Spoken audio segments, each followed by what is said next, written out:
Hi everyone, I hope you're well. I've put together a presentation that looks at play through utilising different models of participation. The aspect of children's participation that will be focused on is play. Defining the term play can be difficult as it is ambiguous and complex. This is because it can mean different things for different people. There are no official rules on how to play, therefore everyone will experience play differently. As play can be interpreted, I thought it would be interesting to reflect on my own childhood experiences of play, growing up in the northwest of England in the 2000s. All I needed was a couple of dolls and the back of the couch or television, a place that felt private to me. This applied to anywhere: home, a close friend's house, my grandparents. Provide me with a Bratz or a Barbie and somewhere to express myself creatively, and I would happily play for hours. Thinking back, I would play on the stairs at my grandparents' house, and this would have been an inconvenience, but to me this was a three-story dollhouse. I have included a photo of me, probably taken in 2004, playing happily on my own with dolls. Therefore, my interpretation of play from the experiences I had during my childhood, I felt like the requirements were to feel safe, have a space of my own, and have some resources to allow me to be creative and express myself. Childhoods vary and not everyone has the same experiences or opportunities to play. This could be due to culture, which is static and it is something that always changes. Culture can influence play. Even two children from the same country can experience different cultures and different play experiences. An example of this can be seen with socio-economic factors. Play evolves and changes with the times, much like how culture shifts and evolves with the times, so does play. With my experiences looking very different from my parents, who had played outdoors during childhood, and again comparing my experience to my younger sibling, who had played with game consoles. Kay-leigh, a childhood and youth professor, identified sources claiming that play is in decline due to cultural changes. Palmer discusses how these cultural changes created a toxic cocktail, having harmful effects on children's lives, and as a result suggesting that childhood is in crisis. There are different ways that children can engage in play, either alone or with somebody else, but every child plays in their own way. I just quickly wanted to acknowledge that playing has many benefits. Through play, children can learn essential skills that they can continue to use throughout their lives. Play is beneficial as it supports development and learning. I have listed some of the ways in this slide, but it is not limited to those, as there are many other ways that play can be essential.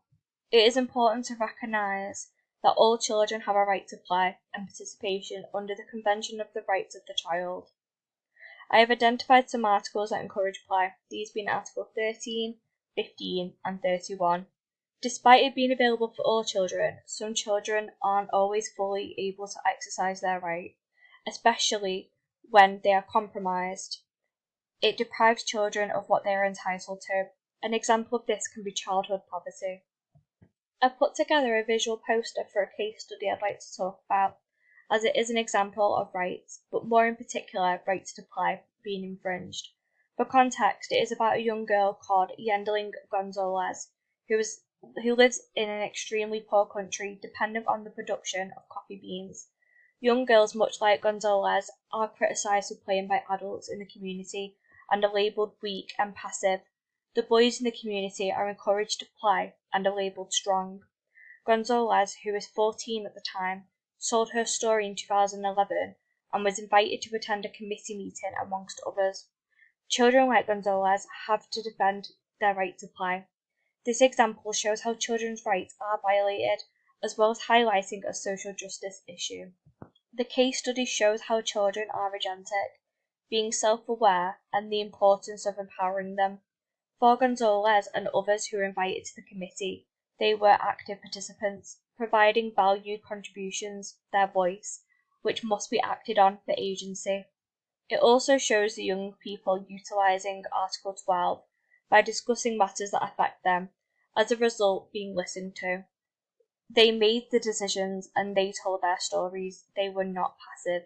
Participation is a process of listening to children and young people about decisions regarding their lives that contribute to meaningful change. The two models of participation that I'll talk about in this slide is by Hart and Shea. Hart's ladder of participation shows 8 rungs, breaking it down into participation, which are rungs 4 and upwards, and then non-participation, which is known as fake participation, which can be shown in the first 3 rungs of the ladder. This model highlights that although each ascending rung increases the level of agency and power, we do not have to be at the top of the ladder, as it very much depends on context, and all participation is valuable. Shea's alternative model was inspired by Hart to be used as an additional tool for participation, exploring the aspects of the participation process. This model recognises different levels of participation will be aimed for, as there are differing degrees of participation. It acknowledges the importance of finding an appropriate balance through offering 3 stages of committee at each level, showing that all of them are important.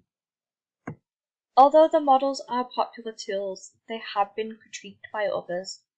Hart's ladder of participation has faced criticism for implying a hierarchy.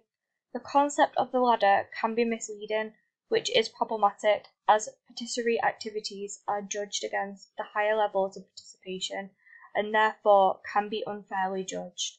Another criticism that has been raised was from Tresda, who discussed how the model fails to acknowledge cultural context.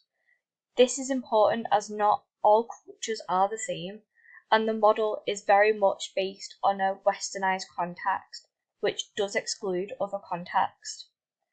When thinking about the different models and frameworks for participation, I personally like Hart's ladder as it does recognise what non-participation looks like.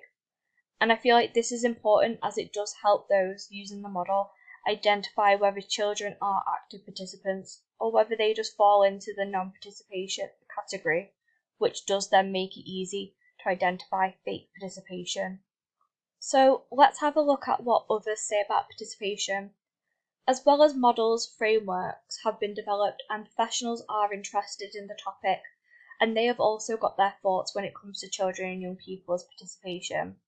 Lundy's framework for participation proposes the idea of Article 12 with the consideration of 4 elements, these being space, voice, audience, and influence. Space refers to giving children the opportunity to express their views. Voice refers to children being facilitated to express it. An audience is about being listened to. And then influence is about the view being acted on when appropriate. Additionally, Lundy has suggested the right to play should have more enforcement from the committee on the rights of the child, taking more of a lead. Lundy suggests that the committee should have a focus on enforcing that right to play so then others can follow.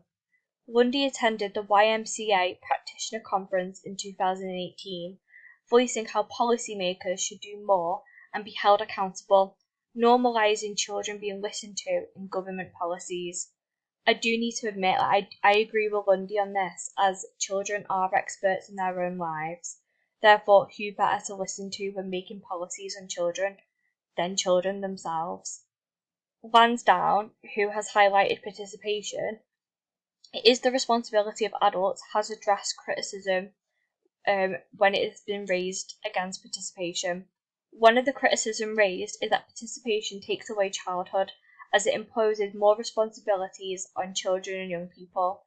Lansdowne raised the point that children are not made to participate if they do not wish to. Children can participate as much or as little as they wish.